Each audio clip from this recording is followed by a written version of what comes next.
Hello friends, आप लोग कैसे हैं। आपका स्वागत है हमारे यूट्यूब चैनल में।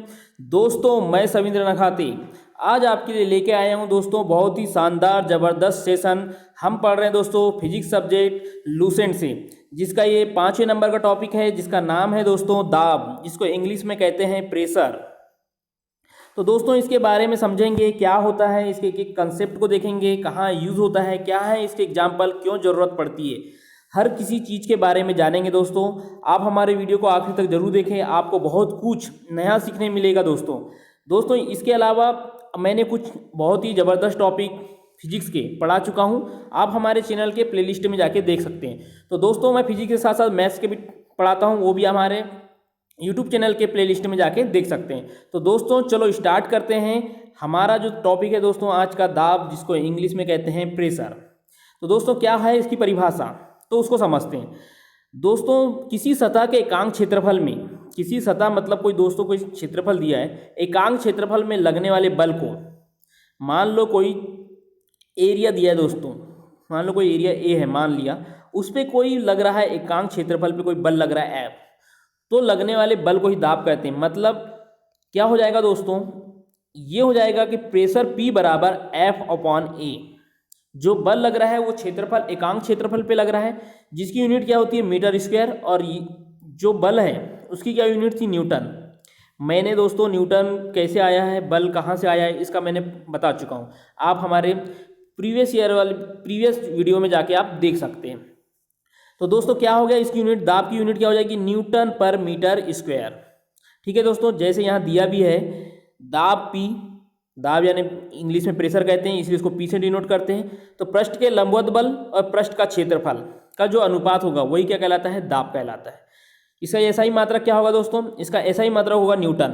क्या होगा, न्यूटन मीटर स्क्वायर। इसका कौन सा मात्रक है, ये ऐसा ही मात्रक है।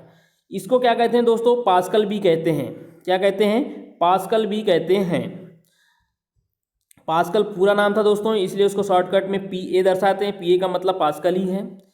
और ये दाब कौन सी राशि होगी दोस्तों, दाब है अदिश राशि। कौन सी राशि है, अदिश राशि है। और दोस्तों मैंने अदिश राशि सदिश राशि भी बता चुका हूँ कि क्या होता है अदिश और क्या होता है सदिश।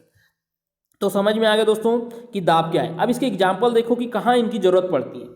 सपोज दोस्तों कोई दलदल है, दलदल में फंसे व्यक्ति को लेट जाने की सलाह दी जाती है। क्या होता है कि दलदल में कोई व्यक्ति अगर फंस गया है, कहीं दलदल है और वहाँ व्यक्ति मान लो चला गया और वो फंस गया है, तो उसको कहते हैं कि लेट जाने की सलाह देते हैं कि सीधा ना रखे, थोड़ा लेट जाएं। क्यों, क्योंकि उसके शरीर का अधिक क्षेत्रफल दलदल के संपर्क में आ जाता है, जिससे वो नीचे की ओर दाब कम लगता है दोस्तों। जब अगर क्षेत्रफल बढ़ जाता है, उसका शरीर जो है अधिक से अधिक क्षेत्रफल पे के संपर्क में आ जाता है, तो क्या होता है, दाब कम लगता है। तो वो अंदर की ओर क्या होता है दोस्तों, कम स्पीड से जाता है। अगर वो खड़ा रहेगा तो जल्दी चले जाएंगे। ये एक इसका अच्छा खासा एग्जाम्पल है। एक एग्जाम्पल और समझिए दोस्तों, आपने लोहे की कील देखा होगा। लोहे की कील होती है, वो क्या होती है दोस्तों, नीचे साइड से जहाँ से एक नीचे में नुकीली रहती है। तो नुकीली होने का कारण दोस्तों इसलिए बनाया जाता है नुकीली, ताकि क्षेत्रफल कम होने से वह सतह में अधिक दाब डाल सके। कि जैसे हम दीवार में अगर कील को लगाया जाएंगे, जैसी हथौड़ी से मारे तो बहुत स्पीड से वो अंदर चले जाता है। क्यों, क्योंकि उसका क्षेत्रफल दोस्तों क्या होता है, नुकीला होने की वजह से, कम क्षेत्रफल की वजह से वो चले जाता है, यानी अधिक दाब लग जाता है।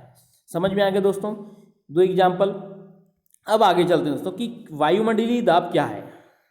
एटमॉस्फेरिक प्रेशर क्या होता है दोस्तों, इससे हमेशा अक्सर एग्जामों में क्वेश्चन पूछे जाते हैं कि वायुमंडलीय दाब क्या है, कैसे काम करता है और क्या होता है दोस्तों। तो चलो दोस्तों यहाँ लूसेंट में जो दिया है उसके अकॉर्डिंग पहले समझते हैं कि क्या बोला है।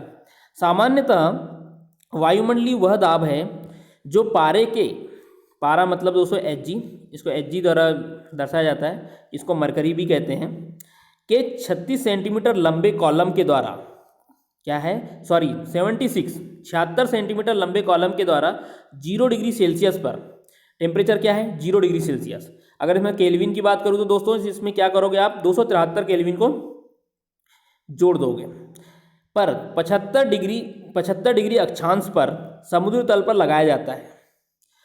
यह एक वर्ग सेंटीमीटर अनुप्रस्थ काट के पारे के 76 सेंटीमीटर लंबे कॉलम के भार के बराबर होता है। तो दोस्तों ये इसने बताया है लूसेंट ने, लेकिन ये थोड़ी सी टफ है, समझना कठिन है दोस्तों। तो मैं आपको एक बहुत ही आसान परिभाषा से समझाता हूँ कि वायुमंडलीय दाब क्या होता है। वायुमंडल में उपस्थित गैसों द्वारा क्या होता है दोस्तों, वायुमंडल में तो बहुत सारी गैसें रहेंगी। गैसों द्वारा पृथ्वी के एकांक क्षेत्रफल में, पृथ्वी के किसी भी एकांक क्षेत्रफल पे आरोपित दाब को हम क्या कहते हैं, वायुमंडलीय दाब कहते हैं दोस्तों। इसकी जो वायुमंडलीय दाब की जो गणना है किसने की थी, वान ग्यूरिक ने। सर्वप्रथम किसने दी थी, वान ग्यूरिक ने।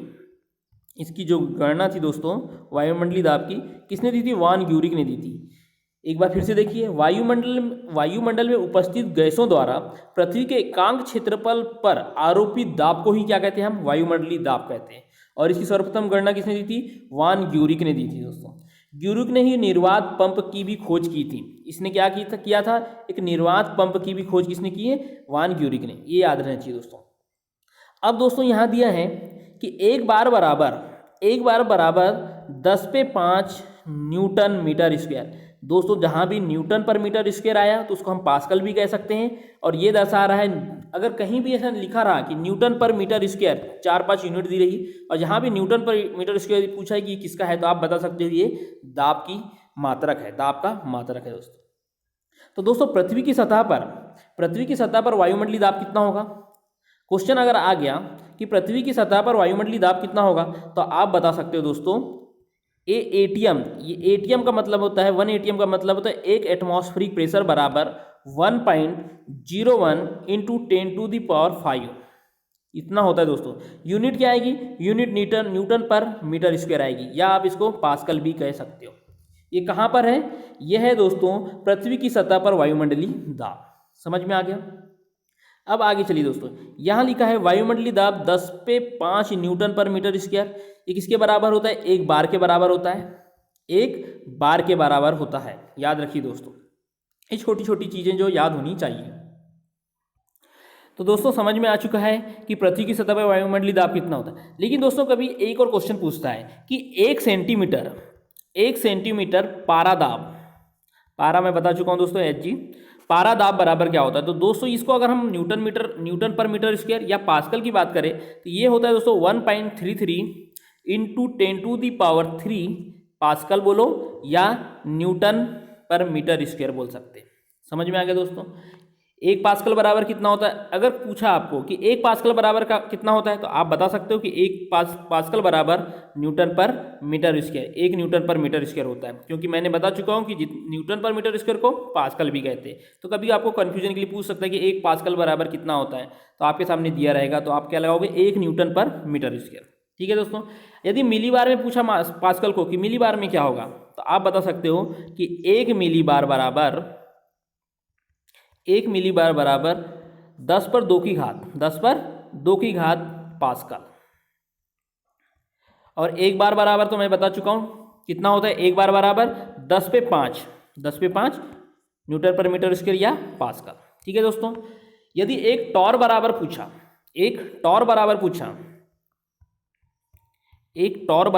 आपको, तो आप बता सकते हो 1 मिली पारा दाब।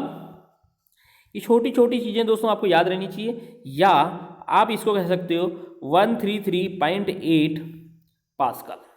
पास्कल में बोलोगे तो 133.8 पास्कल, या मिलीबार में बोलो तो 1 मिली पारा दाब, किसके, एक टॉर के बराबर। ठीक है दोस्तों, याद रहेगा। अब आगे चलते हैं दोस्तों। आगे बोला है पृथ्वी की सतह से ऊपर जाने पे वायुमंडलीय दाब कम होता है, जिसके कारण क्या क्या होते हैं, या 2 एग्जाम्पल दिए दोस्तों। तो क्या होता है, कम क्यों होता है, ज़्यादा क्यों होता है, उसको समझते हैं दोस्तों। क्या होता है दोस्तों कि पृथ्वी के समीप वायु का घनत्व क्या होता है, पृथ्वी के समीप वायु का घनत्व की बात कर रहा हूँ मैं। पृथ्वी के समीप वायु का घनत्व क्या होगा, ज़्यादा होगा, तथा ऊपर जाने पे वायु का घनत्व क्या होता है, कम होता है। और ऊपर जाने पे वायु का घनत्व क्या होता है, कम होता है। देखो दोस्तों, पृथ्वी की सतह पर घनत्व क्या होगा, वायु का ज़्यादा होगा, और ऊपर जाने पे कम होता है।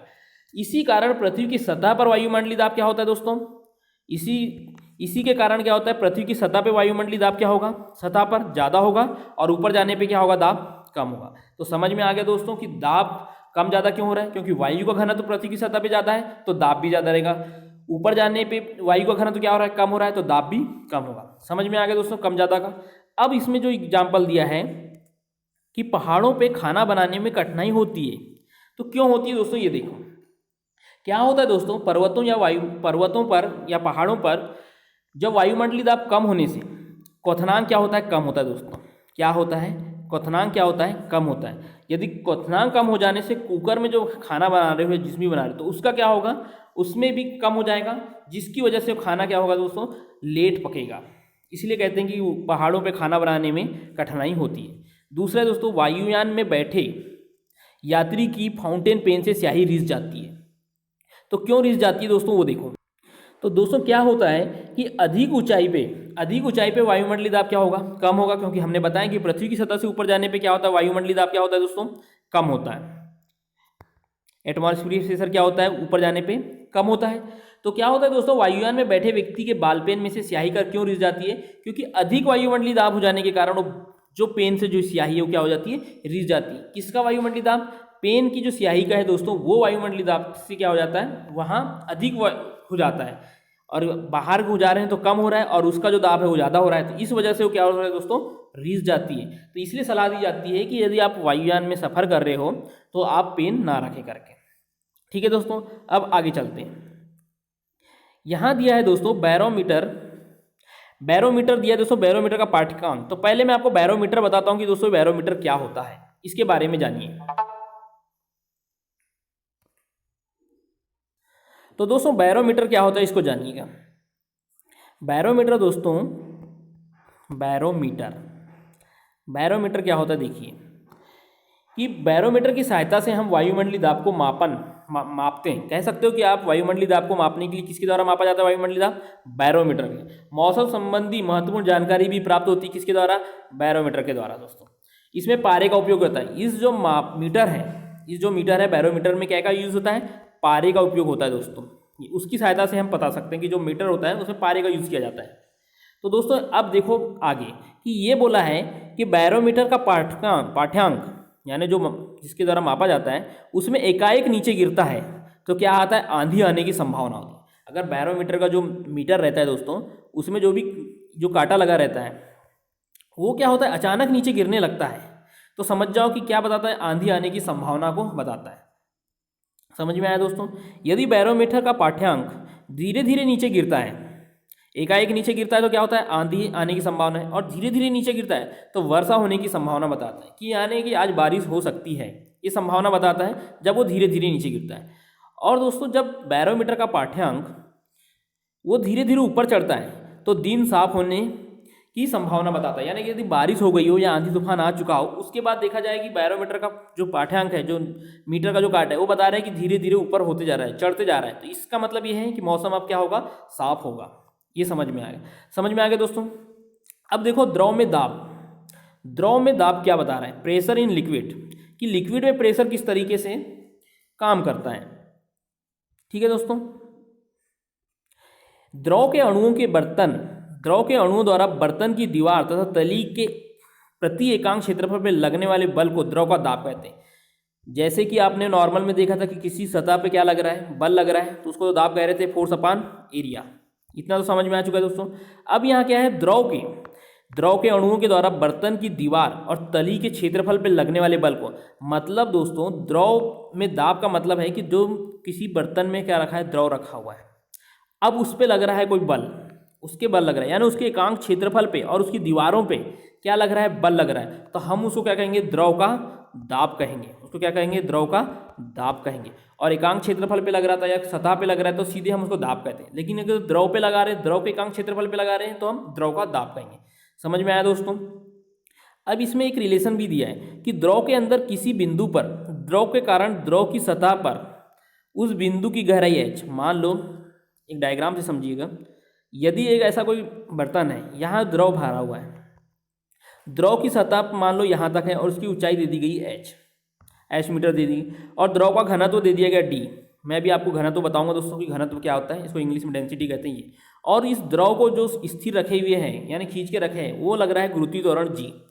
तो दोस्तों इसके बीच रिलेशन क्या है कि दाब, इनके बीच क्या रिलेशन बता रहा है, तो दाब को मैंने पी से डिनोट करके बताया था दोस्तों कि दाब बराबर होता है उसकी जो ऊंचाई है द्रव की और जो द्रव का डेंसिटी है और जो गुरुत्वीय त्वरण लग रहा है, उनका गुणनफल क्या होगा, उस द्रव के दाब के बराबर होगा। तो मैं कह सकता हूँ P बराबर H इंटू डी इंटू जी। H क्या है, द्रव की ऊंचाई, डी क्या है, द्रव का घनत्व, और जी क्या है, गुरुत्वीय त्वरण। समझ में आ गया दोस्तों। अब इसके कुछ नियम भी हैं कि द्रव में दाब के क्या नियम हैं, तो उसके बारे में समझते हैं दोस्तों। तो दोस्तों इसके नियम देखते हैं। पहला नियम कह रहा है दोस्तों कि स्थिर द्रव में, कहीं मान लो कोई स्थिर द्रव है, सपोज कोई ऐसा बीकर ले लो जिसमें अलग अलग इसमें जल रखा हुआ है, यहाँ ए ले लेते हैं, इसको बी ले लेते हैं, इसको सी ले लेते हैं। स्थिति में सभी बिंदुओं पे दाब क्या होगा, समान होगा। अगर इस तरीके से रखें दोस्तों बीकर है जिनमें द्रव रखा हुआ है, तो इसके ए बी और सी समान स्थिति में क्या होगा, कभी यह है दोस्तों ये क्षैतिज तल में, कभी ये क्षैतिज तल में, मतलब ये ऐसे क्षैतिज तल में स्थित में सभी बिंदुओं पे दाब क्या होना है, समान होना है दोस्तों, ये याद रखना। जब दाब समान हो तो प्रत्येक दिशा में, दूसरा पॉइंट कह रहा है स्थिर द्रव में के भीतर किसी बिंदु पे दाब जो रहेगा प्रत्येक दिशा में क्या होगा, बराबर होगा। क्षैतिज तल में सभी बिंदुओं पे दाब क्या होगा, समान होगा, और द्रव के भीतर किसी भी बिंदु पे प्रत्येक दिशा में क्या होगा, बराबर भी होगा। ये याद रखिए दोस्तों, समझ में आ गया। तीसरा पॉइंट देखिए, द्रव के भीतर किसी बिंदु पर, द्रव है कि किसी बिंदु पर, मान लो कोई बिंदु ले लेते हैं, सपोज कोई बिंदु ए मान लेते हैं, स्वतंत्र तल पर कहीं भी कि जो गहराई के अनुक्रमानुपाती होता है, पी उसके गहराई के क्या होता है, अनुक्रमानुपाती होता है। मैंने जो डायग्राम से बताया, समझ में आया दोस्तों, P प्रोपोर्शनल H, ये बोला है ये पॉइंट नंबर तीसरा। पॉइंट नंबर चौथा क्या कहता है दोस्तों, ये बहुत इंपॉर्टेंट है, हमेशा एग्जाम में पूछा जाता है। अक्सर आप रेलवे की एग्जाम देखोगे तो उसमें पूछा जाता है, और एसएससी की भी एग्जामों में दोस्तों ये पॉइंट बहुत इंपॉर्टेंट पूछता है कि द्रव का दाब द्रव के घनत्व पर निर्भर करता है, घनत्व अधिक होने पे दाब भी अधिक होगा। पूछता है दोस्तों कि द्रव का जो दाब है किस पे निर्भर करता है। ऑप्शन रहेंगे घनत्व पे, द्रव्यमान पे, ताप पे, या उसके कोई और ऑप्शन रहेगा, तो आपको क्या लगाना है, उसके घनत्व पे निर्भर करता है। याद रखना दोस्तों, हमेशा हमको कन्फ्यूजन होता है कि ताप भी हो सकता है या कुछ और भी दिया रहा है उस पर भी हो सकता है, लेकिन हमें रखना है कि घनत्व पे निर्भर करता है, क्योंकि घनत्व अधिक होने पे दाब भी अधिक होता है। मैंने अभी बताया था दोस्तों कि वायुमंडलीय दाब ऊपर कम क्यों होता है, क्योंकि वायुमंडलीय दाब में ऊपर जाने पे घनत्व कम होता है, वायु का घनत्व, तो दाब भी कम होगा। वायुमंडल की पृथ्वी की सतह पे वायु का घनत्व अधिक होता है, तो दाब भी अधिक होता है। समझ में आ गया दोस्तों। अब आगे चलते हैं, द्रव दाब संबंधी पास्कल के नियम। द्रव और दाब संबंधी पास्कल के नियम बहुत इंपॉर्टेंट है दोस्तों, एक एक चीज समझाऊंगा आपको, बस आप समझते चलिए। तो दोस्तों पहले हम जानते हैं पास्कल क्या होता है, पास्कल का नियम क्या कहता है, फिर हम देखेंगे पास्कल के प्रथम नियम में क्या कहा गया, द्वितीय नियम में क्या कहा गया दोस्तों। तो दोस्तों किसी बंद द्रव के किसी भाग पर, मान लो कोई बंद द्रव है, सपोज इस तरीके से कोई द्रव रखा गया है और यहाँ से एक नली द्वारा यहाँ तक गया है, तो किसी बंद द्रव के किसी भाग पर आरोपित बल, मान लो यहाँ बल लगाया जा रहा है, तो द्रव द्वारा सभी दिशाओं में समान परिमाण में संचारित कर दिया जाता है। तो समझ लो दोस्तों, ये जो बल है, जो बल लगाया जा रहा है, तो द्रव द्वारा सभी दिशाओं में परिमाण रूप से संचारित कर दिया जाता है। ये कहता है दोस्तों पास्कल का नियम। ये कहाँ कहाँ यूज होता है, द्रव चलित लिफ्ट, किसी भी भारी उपकरण को उठाने में किया जाता है। द्रव चलित ब्रेक, दोस्तों आजकल जो डिस्क ब्रेक आए हैं, जो डिस्क ब्रेक जिसकी बात कहते हैं कि डिस्क ब्रेक क्या होता है दोस्तों, यहाँ ऑयल का प्रेशर रहता है, ऑयल के द्वारा दाब लगाया जाता है, तो वही है दोस्तों डिस्क ब्रेक। यहाँ पर भी क्या कर सकते हैं, समान स्पीड यानी समान ऑयल का जो प्रेशर होता है समान रूप से संचारित होता है और ब्रेक लग जाता है। हाइड्रोलिक प्रेस, किसी भी चीज़ को उठाने के लिए दोस्तों यहाँ भी क्या लगता है, पास्कल का नियम लगता है। अब पहला नियम क्या कहता है दोस्तों, पहला नियम कहता है यदि गुरुत्वीय प्रभाव को नगण्य माना जाए, यानी स्मॉल जी को क्या माना जाए, नगण्य माना जाए, तो संतुलन की अवस्था में द्रव के भीतर प्रत्येक बिंदु पे दाब क्या रहेगा, समान रहेगा। अगर जी बराबर 0 मान लिया जाता है तो कह रहा है कि संतुलन की अवस्था में यानी स्थिर अवस्था में द्रव के भीतर प्रत्येक बिंदु पे दाब क्या रहेगा, समान रहेगा। समझ में आ गया दोस्तों। दूसरा पॉइंट क्या कहता है, पास्कल के नियम का द्वितीय कथन कहता है किसी बर्तन में बंद द्रव, जैसा अभी मैंने बताया दोस्तों उसी तरीके से,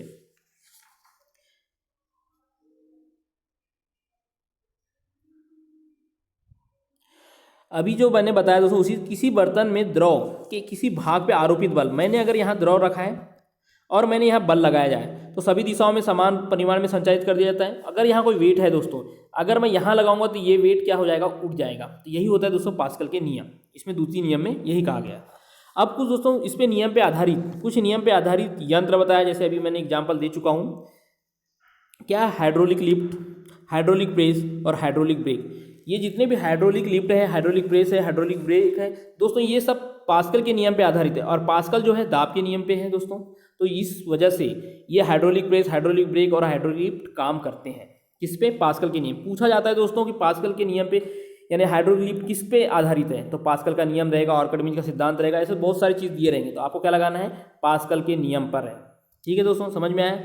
इसका एक बहुत ही महत्वपूर्ण इंपॉर्टेंट पॉइंट दिया है दोस्तों कि द्रव का दाब उस पात्र के आकार या आकृति पर निर्भर नहीं करता। क्या है दोस्तों, उस आकार या आकृति पर निर्भर नहीं करता जिस पे द्रव रखा गया है। याद रखिए दोस्तों, द्रव का दाब आकृति और यानी पात्र की आकृति पर निर्भर नहीं करता, आकार और आकृति पर निर्भर नहीं करता। किस पे करता है दोस्तों, उसे घनत्व पे निर्भर करता है, मैं बता चुका हूं। तो दोस्तों अब हमारे सामने दिया गया है कि गलनांक तथा क्वथनांक पे दाब का प्रभाव, effect of pressure on melting point and boiling point, कि दाब का गलनांक क्वथनांक पर क्या प्रभाव पड़ता है, दाब का क्या प्रभाव पड़ता है। तो दोस्तों इसको जानते हैं कि पहले गलनांक क्या होता है और क्वथनांक क्या होता है।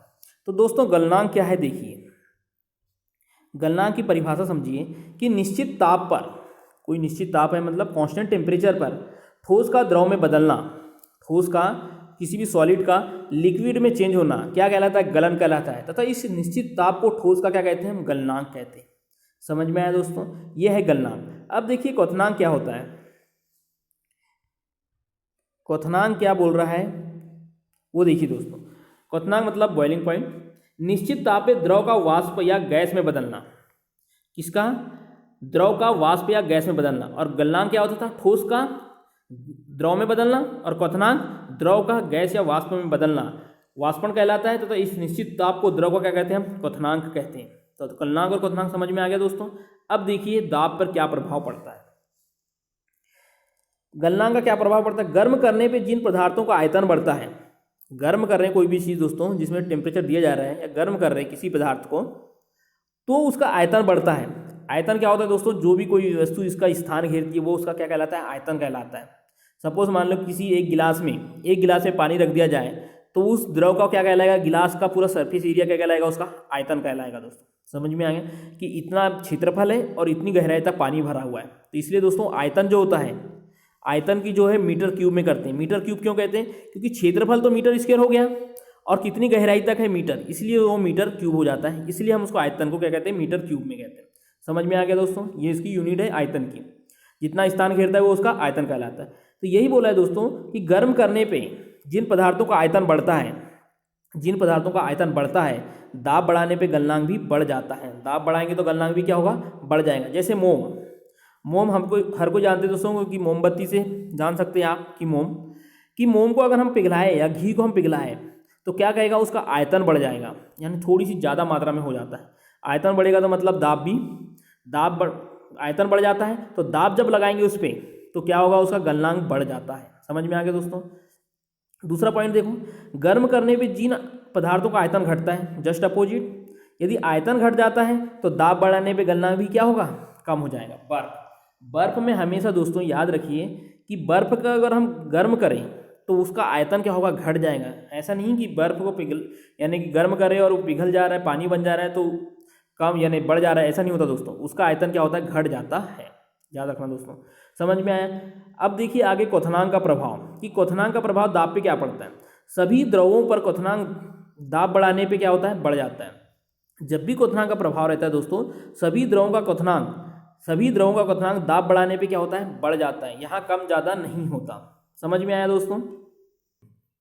तो दोस्तों अब ये लेक्चर को हम यहीं तक रखते हैं। कैसा लगा हमारा लेक्चर आप कमेंट करके बताइए दोस्तों, क्योंकि आपके कमेंट से हमें ये पता चलेगा कि आपको हमारे लेक्चर समझ में आ रहे हैं नहीं आ रहे।